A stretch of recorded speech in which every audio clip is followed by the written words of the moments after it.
I remember a casting director approached me at the gym and said, I just heard Showtime bought the rights to Queer as Folk. If I were you, I'd make a phone call, because he knew my work. And I remember getting a whole script, which was 200 pages long, by the way. It was the first 3 episodes of the show. So it was it was like a tome.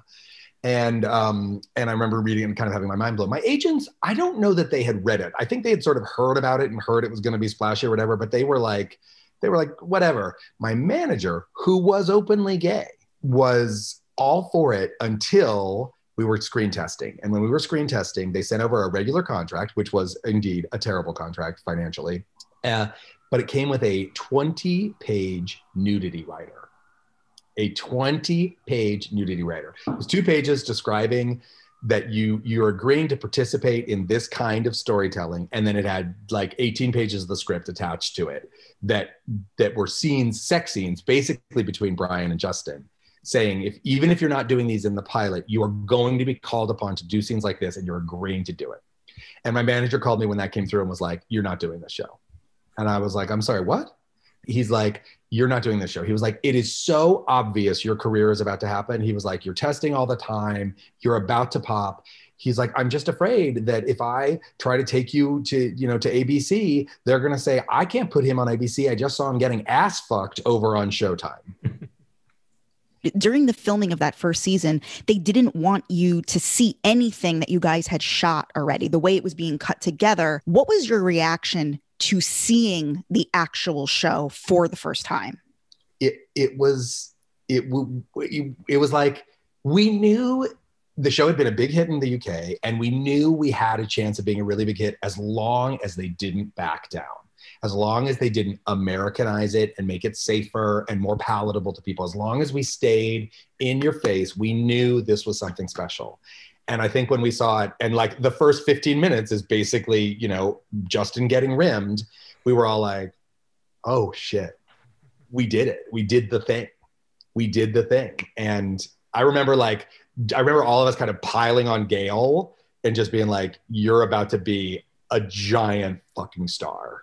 Like, it's an unusual thing. It was electric. Peter's right. It was this really electric experience, because to see each other as television characters in this show was stunning. Yeah, I mean, the first time you see Gale, I was just like, what? That guy? What? And, with the lights and the lasers and like all these things going on, it was goosebumps. It was. And they had, interestingly, one of our producers had produced Friends. And he was the president of Warner Brothers when they did Friends. And he sat us all down and said, your lives are going to change. And he said, I have not seen an ensemble cast this strong since Friends and ER. And we were like, oh, put us in that company, please, and thank you. But he said, and he also said so wisely, he said, listen, the audience will find each of you at different times, but they will find all of you. All of you are fantastic, and all of you are doing fantastic work, and all of you are going to be great on the show. Give the audience a chance to find you. And I'm so grateful for that, because it took them a while to find Emmett. It took them a while to find Ted. Mm-hmm. And when they did, it was totally worth the wait. One of the joys of a long running series, that especially one that was based on something that was only really 6 or 8 episodes, and getting to branch off in different ways. And it's where Peter and I were very fortunate this way, that there was no really fully realized template for Ted and Emmett of where they were going with things. And I think Ron and Dan, you were dead, and my character was so different that it was kind of so different. More so than any other characters on the show. It really seemed like they were writing for the two of you, for Peter and for Scott. I think so. And you said that there were 2 other people who were up for the role of Emmett, were 2 Black actors. Yeah. Now, one of them is Billy Porter. You're kidding me. No, Billy Porter. It was Billy Porter, Wayne Wilkerson, and me. Those are the 3 people who tested. And Billy, to his credit, by the way, Billy, class fucking act, man. This guy, Billy is such a classy guy. I've been rooting for Billy his entire career because of this experience. He tests against me, doesn't get the job. He comes to the premiere. I would no more have gone to the premiere of a show I didn't get that I was the other choice for than The Man on the Moon. Like, I couldn't have handled it. My ego couldn't have handled it. He came to the premiere. He hunted me down at the reception and said, now I know why I didn't get the job. And I said, come on, Billy. And he said, no, I'm not kidding. He said, I could not do what you did with that role. One of the main criticisms is frankly the lack of diversity in race, that's other sexuality. That's our criticism of the show. Absolutely. Us as a cast, we were aware of it and knew we were failing as a show to rectify it. What was the issue there? Like, is it that they could not find other actors? Like, I find that's an impossibility. So what was your reaction to the news that basically they were creating this other gay show that was going to be the female version of Queer as Folk?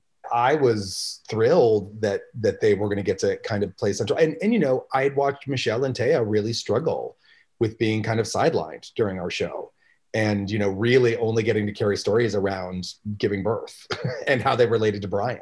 I was glad to see that we in some ways were birthing something else, and that this was, you know, felt like it was going to be a part of a movement. My sister is gay also, so I was really thrilled for her to have that show for herself. I will admit to being resentful at the way it was allowed into the zeitgeist in the way that we were not. And that expanded their audience in a way that Showtime was maybe a little more interested with. And it was a lot easier for the media to write articles about and sell to the general public than gay men. I think it was easier for the media to draw an exact parallel to Sex and the City. Because the initial tagline for the L Word was same sex, different city. Didn't even know that. The L Word really broke through. And hey, we can there's no further proof that, hey, in 2020, 2021, which is the show that got the reboot. Right. Well, but there's more to that story than that. It's not just that. It's that Showtime owned the L Word outright. Showtime never owned Queer as Folk outright. Because Queer as Folk started in the UK, it was originally bought by the chain of title on Queer as Folk is an incredibly complicated thing. So wait, what? Yeah, the L Word is that's the easy. It started with Showtime. It ended with Showtime. So when they want to reboot it, they can reboot it. There's a whole other story. Can you talk about that? The ownership, how initially it was owned by Channel 4 and the BBC. So it was originally a Channel 4 BBC thing. They sold it internationally to Warner Brothers, who brought it to Showtime. And so all of those players, these big, huge international media conglomerate players, all have a finger on that contract. So if you want the rights to that show, you have to navigate all of this legal stuff. And it's incredibly complex. And like Showtime owns the characters of Emmett and Ted, right? But Channel 4 owns the title of Queer as Folk. But Warner Brothers owns international distribution rights to this. So it's an incredibly complex thing that even as now a veteran showrunner, I couldn't pick apart if I tried. So that's one of the reasons. The other thing I think that doesn't get put into that conversation that I think is just simply true is Showtime had gotten better. Showtime had a big hit show, and they knew better how to launch another hit show because we had been there before them. It's just that simple.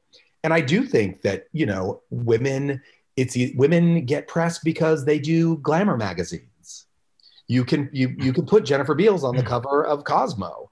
And you know, you can't put there's kind of nowhere to put Gale Harold. Like maybe he gets a detail spread, but like it's not the same thing. The same tools are not there to use. So I agree with Scott that there's a comfort with especially beautiful women portraying lesbians. There is a societal comfort that men find it hot, so therefore it's socially acceptable. But I think there are other things at play, and I think it's just a little bit of a muddy puddle that you have to kind of acknowledge all of it in order to see the full picture. Yeah.